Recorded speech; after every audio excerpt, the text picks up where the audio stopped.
سر کیا جی کا جانا ٹھہر چکا ہے یا بھی تبدیلی کو ٹائم ہے؟ ادارے کے اندر بھی ایک رفت پیدا ہو چکی ہے، اس چیز میں کتنی سچائی ہے اور کیا ہونے جا رہا ہے؟ آپ کو ایک شعر سنا دیتا ہوں کہ پرندے زخمی ہو کر اڑ رہے ہیں، ہواؤں کو پشیمانی بہت ہے. تو کچھ ایسے واقعات ہو رہے ہیں. خاص اشرافیہ کی لاٹ ہے اوپر بیٹھی ہوئی، چاہے وہ عدلیہ میں ہے، چاہے ہمارے پارلیمنٹ میں ہے، چاہے اداروں میں ہے، چاہے ہماری بیوروکریسی ہے بابو شاہی.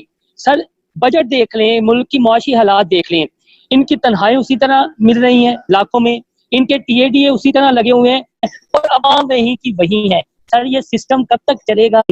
جی بالکل بالکل، یہ سسٹم نہیں چل سکتا. یہ جو ظلم پر سسٹم ہے، یہ ناہموار سسٹم ہے، یہ سسٹم نہیں چل سکتا. اس گہرے غار کے اندر سے ہمیں صرف اور صرف اللہ کا نظام باہر نکال سکتا ہے. تو زمین اللہ کی ہے، یہاں قانون بھی اللہ کا ہی ہونا چاہیے، اور غریب بھی اتنا ہی شہری ہے جتنا اس ملک کا وزیر اعظم پاکستان کا شہری ہے. جو حقوق اس کو حاصل ہے وہی حقوق اس پاکستانی کو بھی حاصل ہے جو کسی بستی کے اندر رہتا ہے، کچے مکان کے اندر. یہ نہیں ہو سکتا کہ چل قمر باجوہ کل ریٹائر اس کا بیٹا جو آرمی چیف بن جائے، یہ نہیں ہو سکتا.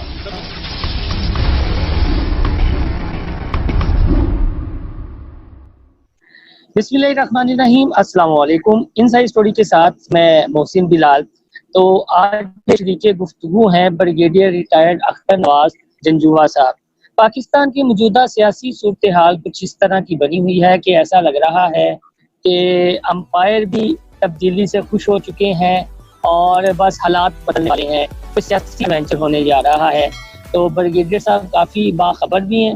سر بہت شکریہ وقت دینے کا. جی محسن، پلیئر از آلویز مائن.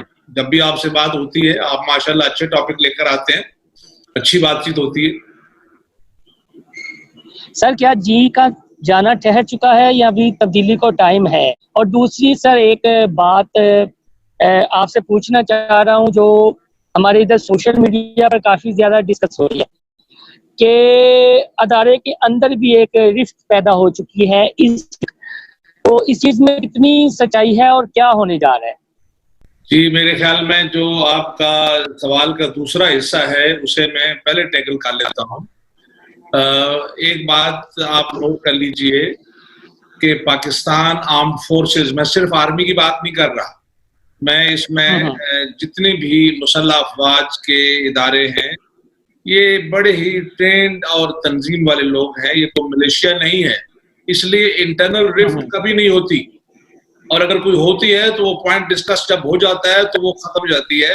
اور جب کبھی کوئی ایسا معاملہ ہوا ہے پیچھے تاریخ کے اندر بھی، تو ایسے لوگ جو ہیں جنہوں نے کوشش کی ان لوگوں کو ہمیشہ وہ چھلنی کی نظر ہو جاتے ہیں اور باہر نکل جاتے ہیں. تو یہ سارا پراپیگنڈا ہے. آج کل میں دیکھ رہا ہوں کہ کچھ لوگ جو ہیں وہ نئے سرے سے جو ہے نا وہ لگے ہوئے ہیں فوج کے متعلق باتیں کرنے کی اور بہت سارے موضوعات کو ڈسکس کر رہے ہیں. ایسا قطعاً کچھ نہیں ہے، فوج کے اندر کوئی رفٹ نہیں ہے، اور فوج کا ایک اپنا بڑا ہی انٹیگریٹڈ مربوط نظام ہے، بہت مضبوط. اور اس کے اندر جو کمانڈرز ہیں وہ بڑی کھل کے گفتگو کرتے ہیں. فورم ہے، ہر مہینے آپ کو پتہ ہے کور کمانڈر کانفرنس بھی ہوتی ہے، اور اس کے علاوہ بھی سسٹمز ہیں. سو نیچے سے لے کر اوپر تک، جو لوئسٹ بندہ ہے اس سے لے کر آرمی چیف تک سب باخبر رہتے ہیں کہ کیا ہو رہا ہے، اور ہر ایک کو جتنا جاننا چاہیے اتنا اس کو معلوم ہوتا ہے. بالکل قطعاً یہ خبریں ساری کی ساری غلط ہیں، اور جو کچھ سوشل میڈیا میں پھر رہا ہے ان میں سے کچھ نام تو ایسے ہیں جو مدت سے بیچارے ریٹائر ہو چکے ہیں، اور کچھ جو ہیں اگر ایسا کچھ ہو تو کیا وہ اپنی جگہ میں موجود رہیں گے؟ ایسا نہیں ہوگا. کچھ نہیں ہے، یہ صرف اور صرف کچھ خواہشات ہو سکتی ہیں یا بدلی مورال کو ڈاؤن کرنے کے لیے. اب یہ تو پہلا پوائنٹ. دوسرا پوائنٹ میں نے ٹیکل کر لیا. اگلا پوائنٹ جو پہلا حصہ ہے آپ کے سوال کا وہ بڑا انٹرسٹنگ ہے. And I can tell you that you are not the only one. پچھلے 2-3 دنوں میں کوئی 3-4 لوگ جو ہیں وہ مجھ سے یہی سوال کر چکے ہیں کہ سر کیا ہونے والا ہے، کیا بننے والا ہے. میں تو خیر ایک آپ کی طرح آبزرور ہوں، باہر بیٹھا ہوں، دیکھ رہا ہوں. لیکن ایک بات میں آپ کو بتاؤں، اس کو ایک بالکل میں مختلف پہلو سے جو ہے نا وہ ٹیکل کر سکتا ہوں. وہ یہ ہے کہ محسن آپ میں اور مجھ میں اور حکمرانوں میں اور عوام میں اور دنیا میں تو تبدیلی ہوتی ہے، لیکن اللہ کریم کی ذات جو ہے وہ قدیم ہے. اس کے اصولوں میں، اس کے طریقوں میں، اس کی سنت میں کوئی تبدیلی نہیں ہوتی ہے. اور وہ جو کہ قدیم ہے، آپ اور میں حادث ہیں، تو وہ قدیم ہے تو اس کا زمانہ جو ہے وہ اسی کا ہے. ہر زمانہ اسی اللہ کا ہے، اور چونکہ جب سے اس نے کہہ دیا کہ وما ارسلناک الا رحمۃ للعالمین، اور جب بھی انبیاء کرام علیہ السلام سے جو ہے وہ جو ایک عہد لے لیا تھا، تو تب سے رسول پاک صلی اللہ علیہ وسلم کا زمانہ بھی ہے.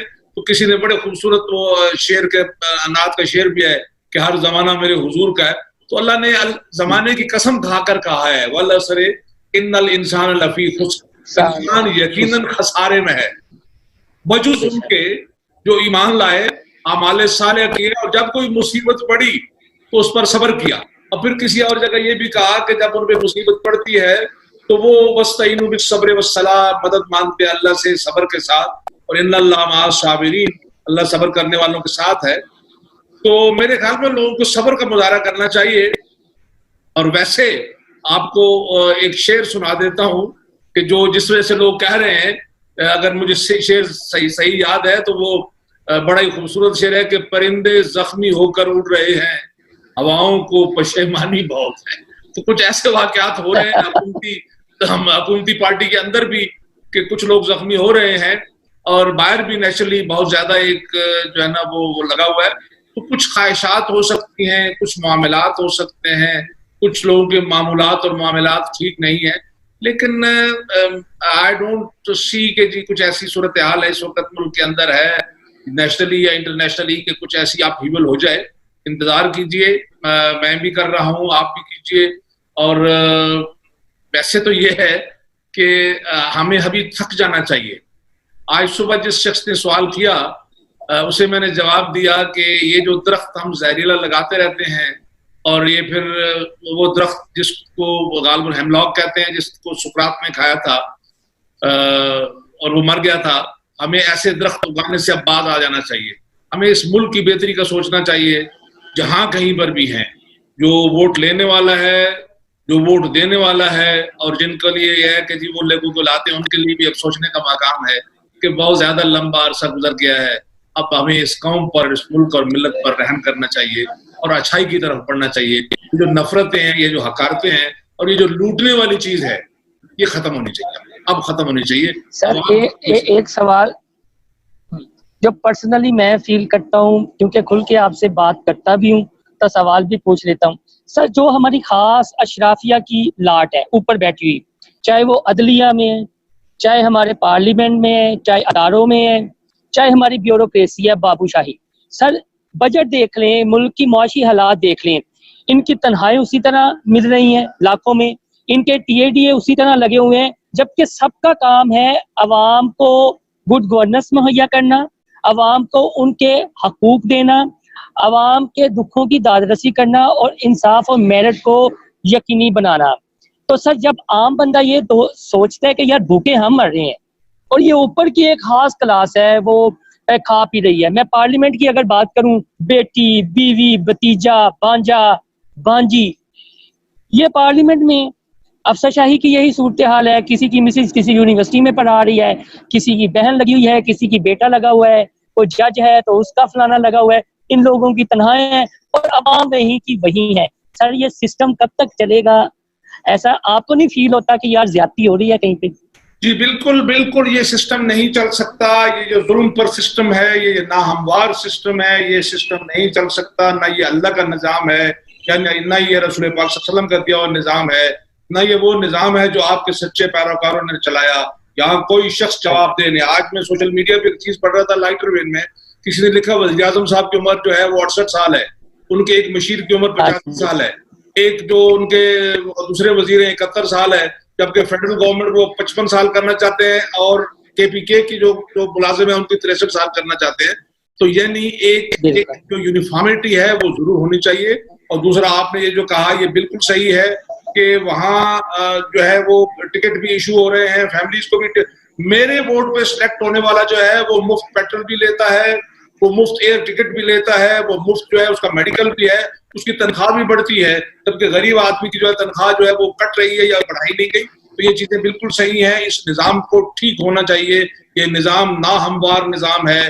اس نظام میں طاقتور مسلسل طاقتور ہو رہا ہے اور کمزور پستا چلا جا رہا ہے.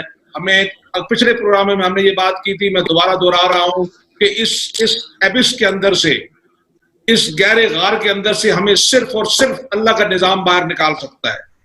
تو زمین اللہ کی ہے, یہاں قانون بھی اللہ کا ہی ہونا چاہیے, اس کے علاوہ اور قانون نہیں چل سکتا. حالات دگرگوں ہیں, غریبوں کے حالات خراب ہیں, ایک میجر جو ہے نا اس کی تبدیلی کی ضرورت ہے, اور تبدیلی تب آئے گی جب ایک بدو کھڑے ہو کے عمر فاروق جیسے حکمران کو کہے گا کہ آپ خطبہ مت دیجئے, آپ کا قد اتنا ہے, چادر ایک ملی تھی, آپ کے کپڑے کہاں سے ہے. اگر وہ نہیں ہوگا تو جو لوگ 20-20 گاڑیوں کے جلوں میں چلتے ہیں, جو شیشے گھروں میں بیٹھتے ہیں, جن کے باہر میں گارڈ کھڑا ہوتا ہوں, اور غریب آدمی جو ہے وہ مر جاتا تو کوئی نہیں پوچھتا.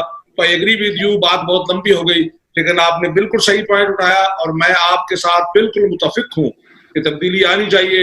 اور غریب بھی اتنا ہی شہری ہے جتنا اس ملک کا وزیر اعظم پاکستان کا شہری ہے. جو حقوق اس کو حاصل ہے وہی حقوق اس پاکستانی کو بھی حاصل ہے جو کسی بستی کے اندر رہتا ہے, کچے مکان کے اندر, اس کی بھی وہی رسپیکٹ ہونی چاہیے. لاسٹ میں وہ علامہ اقبال کی اکثر آپ بات کرتے ہیں کہ جس کھیت سے میسر نہ ہو دہقاں کو روزی, اس کھیت کے ہر ہو چاہے گندم کو جلا دو. بالکل صحیح بات ہے, بالکل صحیح بات ہے. ہمواری میں نے کہا ہے کہ یہ ختم ہونی چاہیے. بہت ٹائم گزر گیا ہے باتوں میں اور نعروں میں اور لوگوں کو پیچھے لگاتے ہوئے اور نظمیں پڑھتے ہوئے بہت وقت گزر گیا ہے. اب عمل کا کام ہے. اور میں آپ کو ایک بات بتاؤں, آج صبح ہی میں نے مطالعہ کیا ایک چیز کا, بات دوسری طرف نکل گئی ہمارے سوال سے. حضرت مالک بن دینار کو میں پڑھ رہا تھا اور انہوں نے فرمایا کہ عمل بغیر اخلاص کے ایسے ہے جیسے بدن بغیر روح کے. اور جب تک ہماری جو کہنا ہے سننا ہے اللہ کی قرآن مجید کی آیت میں تو کیسا کیوں کہتے تم کرتے نہیں, جب تک ہمارے قول اور فعل میں تضاد ہے, ہمارے نعرے بازیاں اور ہیں اور ہمارے عمل اور ہیں, ذلتیں اسی طریقے سے ٹوٹ ٹوٹ کر برستی رہیں گی. اور یہ ہم خوش ہیں کہ ہم حکمران بھی بن جاتے ہیں, ہم افسر بھی بن جاتے ہیں, ہمارے آگے پیچھے لوگ بھی ہوتے ہیں, لیکن ایک دن آئے گا کہ ہمیں جواب دہی کرنی ہوگی, اور یہاں بھی کرنی پڑتی ہے. دیکھ لیجئے لوگوں کی جواب دہی ہو رہی ہے, چھپ کے کوئی لوگ بیٹھے ہوئے ہیں. وہاں تو لازمی بات ہے کہ وہاں میں اکثر دہرایا کرتا ہوں سورہ یاسین کی آیت, الیوم نختم علی افواہہم, منہ کے اوپر مور لگی ہوگی. کوئی وہاں پہ کسی قسم کی توجیہ اور تعویل اور جھوٹ نہیں چلے گا. اس لیے آپ نے ایسے میں ذرا تھوڑا سا جذباتی ہو گیا, آپ نے سیریس پوائنٹ بتا دیا. یعنی آپ سمجھتے ہیں کہ یہ جو ہمارے سیاستدان ہیں وہ یہ مطالبہ کر رہے ہیں کہ ادارے کو پیچھے ہٹ جانا چاہیے, اپنی حدود میں رہنا چاہیے, سیاستدانوں کا کام سیاستدانوں کو سونپنا چاہیے, اور جو ان کی سیاست جماعتوں میں مروثیت ہے, بیٹا باپ بھتیجا, تو یہ سسٹم چل سکتا ہے؟ اس میں تو ایک انقلابی قدم کی لاسٹ میں بتا دیجیے گا کیا سجیسٹ کرتے ہیں. آپ میڈیا میں ہو, آپ نے پہلے دن یہ کام شروع کر دیا تھا کیا؟ میں نے جس دن فوجی وردی ڈالی تھی میں اسی دن جو ہے نا میں نے بریگیڈ کمانڈ شروع کیا تھا؟ نہیں سر, میں نے تو 1.5 سال دھکے کھائے. میں نے تو 1.5 سال دھکے کھائے. ہر ایک چیز کا طریقہ, ایک کاڈر ہے جو کہیں سے اٹھ کے 19 سال والا بھی لیڈر بن جاتا ہے, وزیر اعظم بن جاتا ہے, 76 سال والا بن جاتا ہے. آئی تھنک بہت زیادہ تبدیلیوں کی ضرورت ہے. 2 ٹرمیں مخصوص کی جائیں, ایک فیملی کے لیے مخصوص کی جائے. کچھ سخت اقدامات کی ضرورت ہے. میں یہاں پر وہ کیا کروں گا, لیکن کچھ سخت اقدامات کی ضرورت ہے, تبدیلیوں کی ضرورت ہے, اور وہ تبدیلیاں جو ہے وہ امپلیمنٹ کرنے کی ضرورت ہے.